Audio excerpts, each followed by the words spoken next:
Rushank Shah, who's the promoter of Hubtown, joining us on the show to talk about the business as well as the recent tie-up as well. Very good afternoon to you, Mr. Shah. Thank you so much for joining us on ET Now. And let me ask you firstly about the agreement that you have. What kind of gross revenues and net surplus is expected from the development management agreement that you have for the Ghatkopar project? Yeah, hi, good afternoon. Thank you for having me on your program. So our Ghatkopar project is 6 stars. The current development management agreement we've signed is for the sixth tower, which is A6. So that we expect to have a revenue of between 240 to 270 crores from that tower. There's a total carpet area of around 1,15,000 square foot there.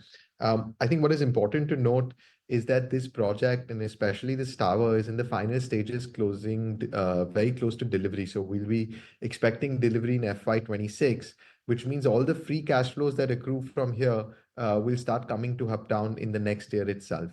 And in general, the entire project is 6.5 lakh square foot, which has a sale value of approximately 1,000 to 1,200 crores. And the first 5 towers in this have been financed by SBI Ventures, which is also known as the Swami Fund. So the entire project is financial closure. Just for a quick note for all of our viewers who are watching the show currently, there is Rare Townships, which is a subsidiary of the company that has entered into a development management agreement with Gopani Realty for the development of the wing A6 of the project, that is Rising City at Ghatkopar, Mumbai. So let's talk more on that. So if you could tell us, Rushank, what kind of agreement or arrangement will be done by your arm, Rare Townships and Gopani Realty, and what was the rationale behind this? So, while Gopani Realty is a relatively new player in the real estate market, they're a cash-rich corporate house, which means the financing is provided from their own sources. And it's specifically for the completion of the A6 tower. We feel there's a lot of synergies that we can generate over here because in this financing for Hubtown, the entire debt is on a payable when able structure, which means the repayment is only from the sales surpluses, and there is no quarter or month-on-month repayment pressure on the company. This ensures that the project gets the first priority on every cash flow that comes in. Therefore, it gets complete in the fastest possible way, which is a benefit to the consumers as well. And this also means that ultimately the free cash flows are generated faster because the project is completed faster, and the RERA commitments of the possession dates to the home buyers are also met. Furthermore, this allows the other Hubtown corporate cash flows that we generate on more attractive opportunities that we've been discussing. So it kind of aligns with our strategy to focus our bandwidth on our larger and our luxury projects and allow the smaller projects to work with partners. This sort of a tie-up is not only good for the consumer, it is also good for your company as well, isn't it, Rushank? So tell me something. The entire phase 1 of the project, Rising City, has been financially closed, right? So when will the deliveries actually start to happen?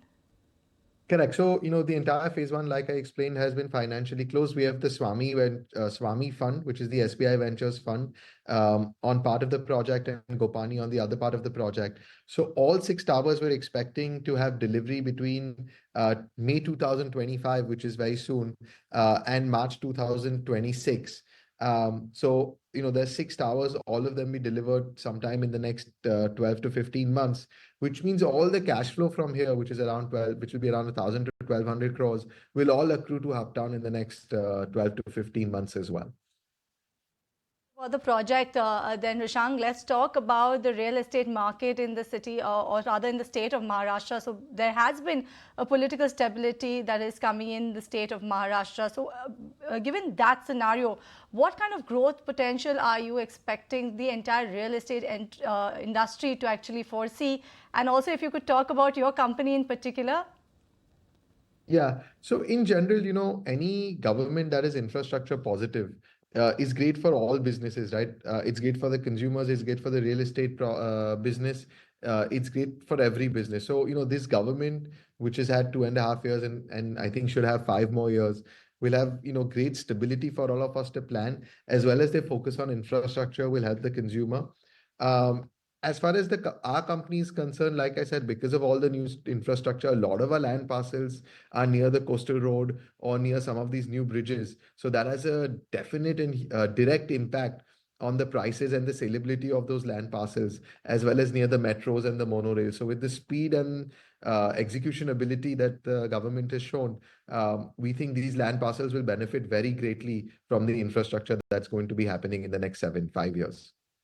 Right, like you said, you need political stability, at least when you talk about infrastructure building in Yeah. any city or in the state as well. So tell me, how has the response been for your 25 downtown projects? Also, what's the status of the booking of the towers there? Yeah, so 25 Downtown is one of the most premier projects in South Bombay. It's one of the largest projects in South Bombay. It's 5.5 acres. So we've had great response from our buyers, existing, our investors, as well as new buyers. In fact, even though we had started we achieved the RERA for the first two towers and we started the sale in the start of this year. We've already gotten the RERA for Tower 3 and started that sale as well. So we've had great response from our buyers in this calendar year, and it looks like that will be continuing in the next year as well. Right. And industry-wise, I wanted to understand how are the demand trends looking, especially for the luxury space, and how is the client so confident about it, given the fact that of late we've seen a lot of shift towards luxury, be it real estate, be it in any Yeah. of the other segments. But how is the client confidence, especially when you talk to them for this sort of a demand in the luxury space? Yeah, so I think obviously if you look at the sales numbers, Bombay has been having record registrations year on year, quarter on quarter almost, right? So the sales numbers are very robust. And added to that, the customer average size of the flat that they're buying also has been trending upwards. So if the price is trending upwards and the size of the flats are trending upwards, that's a great sign for the luxury market. And because most of our projects in MMR are within city limits, and in fact, most of our largest projects are in South Bombay and Bandra West, and Andheri West, and all these kind of luxury locations, we're finding a great uptake both on sales and customer feedback. And so hopefully long may that continue. Yes, hopefully that will continue. And like you said, there is a lot of demand that we are actually seeing from a lot of viewers, no, a lot of investors also, or clients when you talk about the luxury space. But all the very best to you and your company for the growth ahead, as well as for a brand new calendar year as well. All the best, Rushank. Thank you so much. Thank you for having me.